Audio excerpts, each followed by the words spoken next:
आइए सुनते हैं माँ गंगा की यह कथा।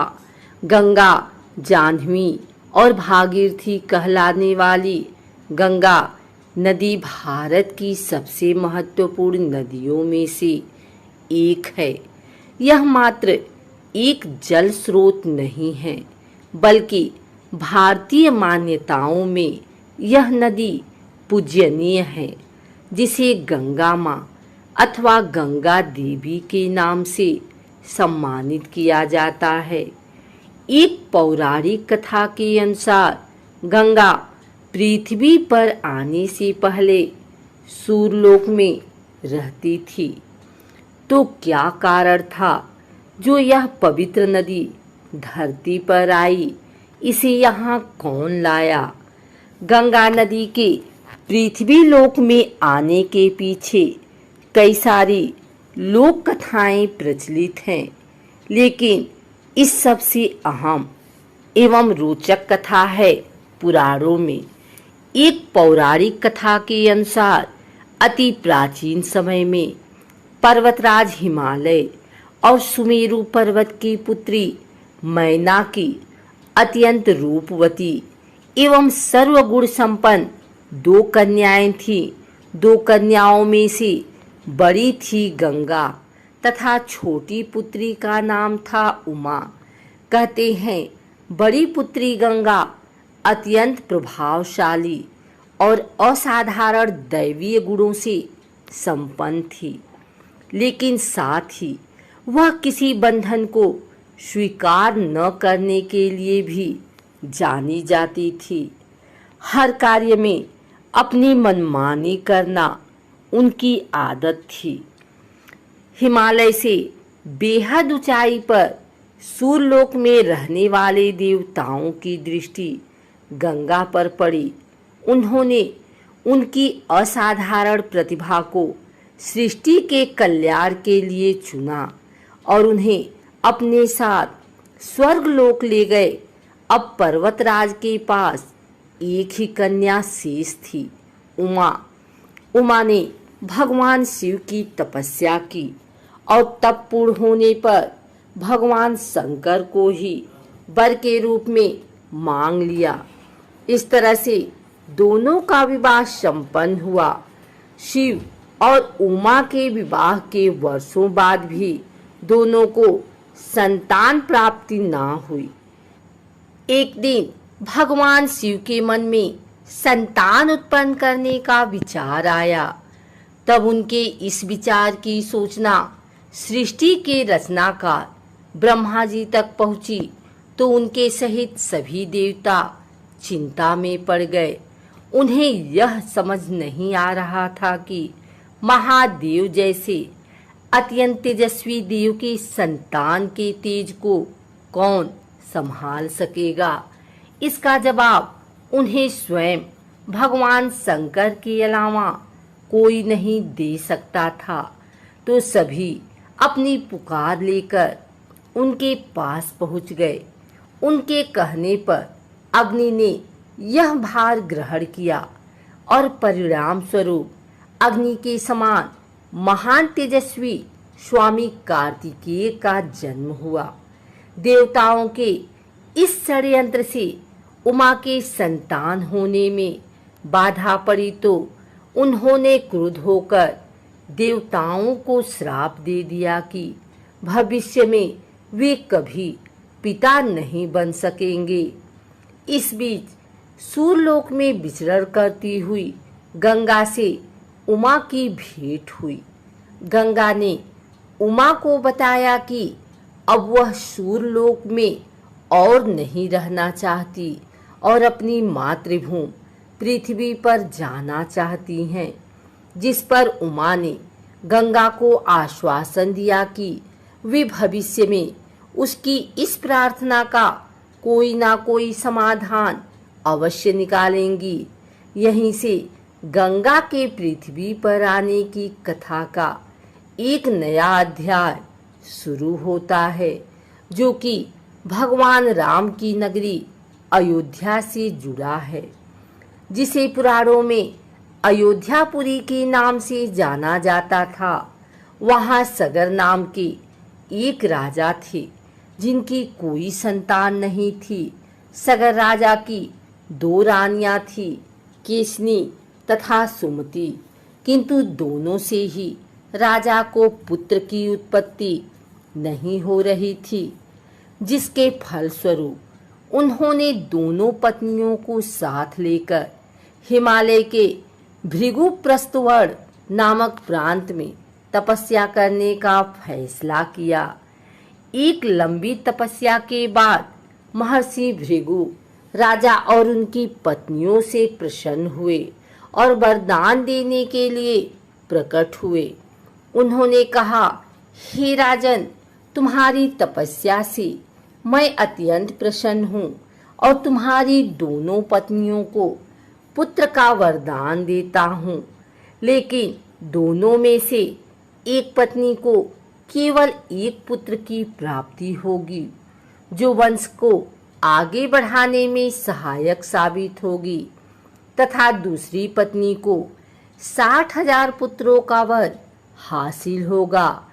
अब तुम यह फैसला कर लो कि किसे कौन सा वरदान चाहिए। इस पर राजा की पहली पत्नी केसनी ने वंश को बढ़ाने वाले एक पुत्र की कामना की और रानी सुमति ने 60,000 बलवान पुत्रों की। उचित समय पर रानी केसनी ने असमंजस नामक पुत्र को जन्म दिया। दूसरी ओर रानी सुमति के गर्भ से एक तुम्बा निकला, जिसे फोड़ने पर कई सारे छोटे छोटे पुत्र निकले, जिनकी संख्या 60,000 थी।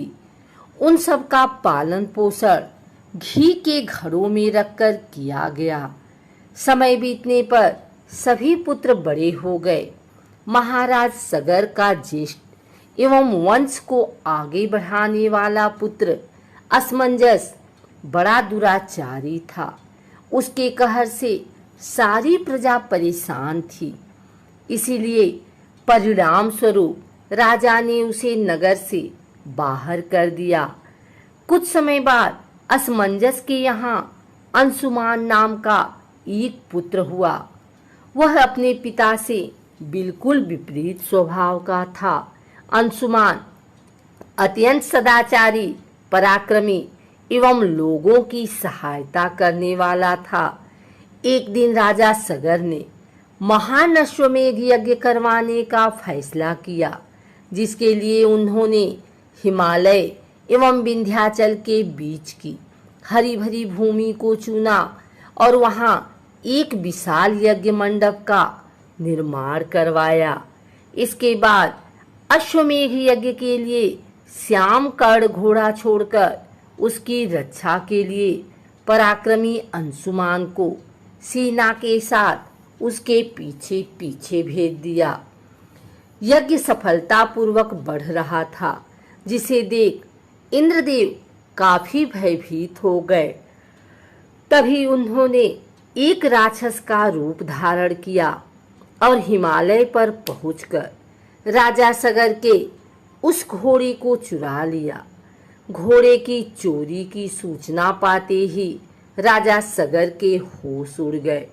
उन्होंने शीघ्र ही अपने 60,000 पुत्रों को आदेश दिया कि घोड़ा चुराने वाले को किसी भी अवस्था में जीवित या मृत पकड़कर लेकर आओ। आदेश सुनते ही सभी पुत्र खोजबीन में लग गए। जब पूरी पृथ्वी खोजने पर भी घोड़ा नहीं मिला तो उन्होंने पृथ्वी को खोदना शुरू कर दिया, यह सोचकर कि शायद पाताल लोक में उन्हें घोड़ा मिल जाए। अब पाताल में घोड़े को खोजते खोजते वे सनातन वसुदेव कपिल के आश्रम में पहुंच गए। वहां उन्होंने देखा कि कपिल मुनि आंखें बंद किए बैठे हैं और ठीक उनके पास यज्ञ का वह घोड़ा बंधा हुआ है, जिसे वह लंबे समय से खोज रहे थे।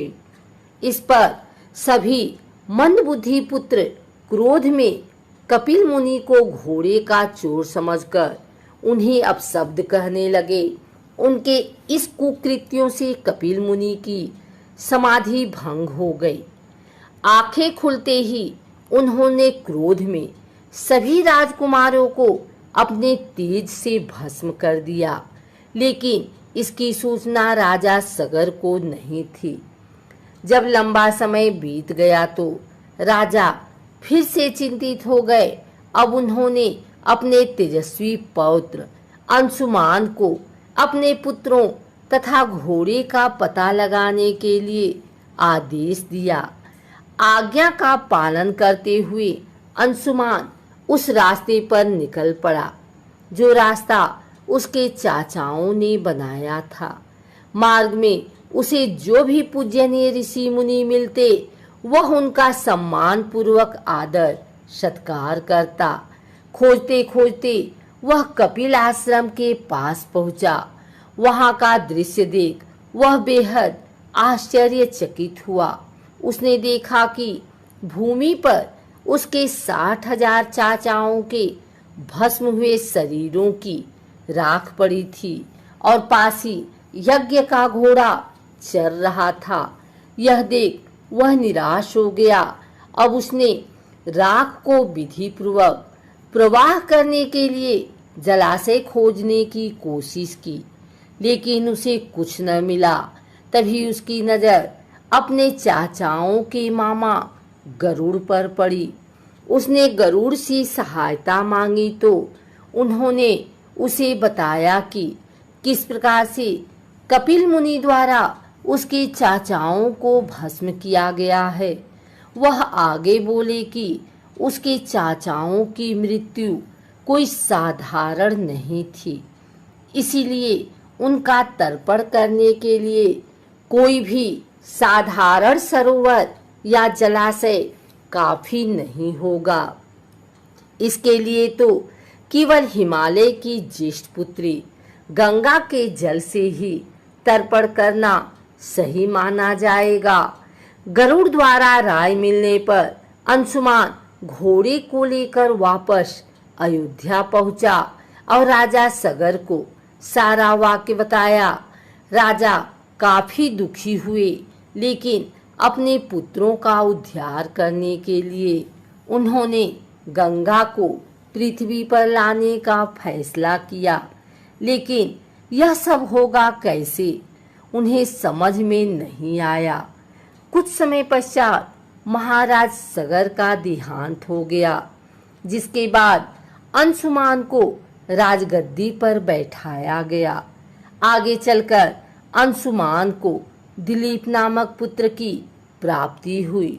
उसके बड़े होने पर अंशुमान ने उसे राज्य सौंप दिया और स्वयं हिमालय की गोद में जाकर गंगा को प्रसन्न करने के लिए तपस्या करने लगे। उनके लगातार परिश्रम के बाद भी उसे सफलता हासिल ना हुई और कुछ समय बाद अंशुमान का देहांत हो गया। अंशुमान की तरह ही उसके पुत्र दिलीप ने भी राज्य अपने पुत्र भगीरथ को सौंपकर गंगा को पृथ्वी पर लाने के लिए तपस्या शुरू कर दी, लेकिन उन्हें भी कोई फल हासिल न हुआ। दिलीप के बाद भगीरथ ने भी गंगा तपस्या का फैसला किया, लेकिन उनकी कोई संतान ना होने के कारण उन्होंने राज्य का भार मंत्रियों को सौंपकर हिमालय जाने का फैसला किया। उनकी कठोर तपस्या से आखिरकार भगवान ब्रह्मा प्रसन्न होकर उनके सामने प्रकट हुए और मनोवांछित फल मांगने के लिए कहा। भगीरथ ने ब्रह्मा जी से कहा, हे प्रभु, मैं आपके दर्शन से अत्यंत प्रसन्न हूँ। कृपया आप मुझे सगर के पुत्रों का उद्धार करने के लिए गंगा का जल प्रदान कर दीजिए तथा साथ ही मुझे एक संतान भी दें, ताकि इक्ष्वाकु वंश नष्ट न हो। भगीरथ की प्रार्थना सुन ब्रह्मा जी मुस्कुराए और बोले, हे वत्स, मेरे आशीर्वाद से जल्द ही तुम्हारे यहाँ एक पुत्र होगा, किंतु तुम्हारी पहली मांग गंगा का जल लेना है। यह मेरे लिए कठिन कार्य है, क्योंकि जब गंगा जी वेग के साथ पृथ्वी पर अवतरित होंगी तो उनके वेग को पृथ्वी संभाल नहीं सकेगी। ब्रह्मा जी आगे बोले, यदि गंगा के वेग को संभालने की किसी में क्षमता है तो वह है केवल महादेव जी। इसलिए तुम्हें पहले भगवान शिव को प्रसन्न करना होगा। यह बोल ब्रह्मा जी वापस ब्रह्मलोक की ओर प्रस्थान कर गए। उनके जाते ही अगले 1 वर्ष तक भगीरथ ने पैर के अंगूठे के सहारे खड़े होकर महादेव जी की तपस्या की। इस दौरान उन्होंने वायु के अलावा अन्य किसी भी चीज का ग्रहण नहीं किया। उनकी इस कठोर तपस्या से प्रसन्न होकर महादेव जी ने उन्हें दर्शन दिए और बोले, हे परम भक्त, तुम्हारी भक्ति से मैं बेहद प्रसन्न हुआ। मैं अवश्य तुम्हारी मनोकामना को पूरा करूंगा, जिसके लिए मैं अपने मस्तक पर गंगा जी को धारण करूंगा। इतना कहकर भगवान शिव वापस अपने लोक चले गए। यह सूचना जब गंगा जी तक पहुंची तो वह चिंतित हो गई, क्योंकि वह सूरलोक छोड़ कहीं जाना नहीं चाहती थी। उन्होंने योजना बनाई कि वह अपने प्रचंड वेग से शिव जी को बहाकर पाताल लोक ले जाएंगी। परिणाम स्वरूप गंगा जी भयानक वेग से शिव जी के सिर पर अवतरित हुई, लेकिन शिव जी गंगा की मनसा को समझ चुके थे। गंगा को अपने साथ बांधे रखने के लिए महादेव जी ने गंगा धाराओं को अपनी जटाओं में धीरे धीरे बांधना शुरू कर दिया। अब गंगा जी इन जटाओं से बाहर निकलने में असमर्थ थी। गंगा जी को इस प्रकार शिव जी की जटाओं में विलीन होते देख भगीरथ ने फिर शंकर जी की तपस्या की। भगीरथ के इस तपस्या से शिव जी फिर से प्रसन्न हुए और आखिरकार गंगा जी को हिमालय पर्वत पर स्थित बिंदुसर में छोड़ दिया। छोड़ते ही गंगा जी 7 धाराओं में बट गई। इन धाराओं में से पहली 3 धाराएं हृदनी, पावनी और नलिनी पूर्व की ओर प्रवाहित हुई। अन्य 3 सुचक्षु, सीता और सिंधु धाराएं पश्चिम की ओर बही और आखिरी एवं 7वीं धारा महाराज भगीरथ के पीछे पीछे चल पड़ी। महाराज जहां भी जाते वह धारा उनका पीछा करती। एक दिन गलती से चलते चलते गंगा जी उस स्थान पर पहुंची जहां ऋषि जन्हू यज्ञ कर रहे थे। गंगा जी बहते हुए अनजाने में उनके यज्ञ की सारी सामग्री को अपने साथ बहा कर ले गए, जिस पर ऋषि को बहुत क्रोध आया और उन्होंने क्रुद्ध होकर गंगा का सारा जल पी लिया। यह देखकर समस्त ऋषि मुनियों को बड़ा विस्मय हुआ और वे गंगा जी को मुक्त करने के लिए उनकी स्तुति करने लगे। अंत में ऋषि जन्हू ने अपने कानों से गंगा जी को बहा दिया और उसे अपनी पुत्री के रूप में स्वीकार कर लिया। तब से गंगा जी का नाम जाह्नवी भी पड़ा। इसके पश्चात वे भगीरथ के पीछे पीछे चली और अपने स्थान पर पहुंची जहां उसके चाचाओं की राख पड़ी थी। उस राख का गंगा के पवित्र जल से मिलन होते ही सगर के सभी पुत्रों की आत्मा स्वर्ग की ओर प्रस्थान कर गई।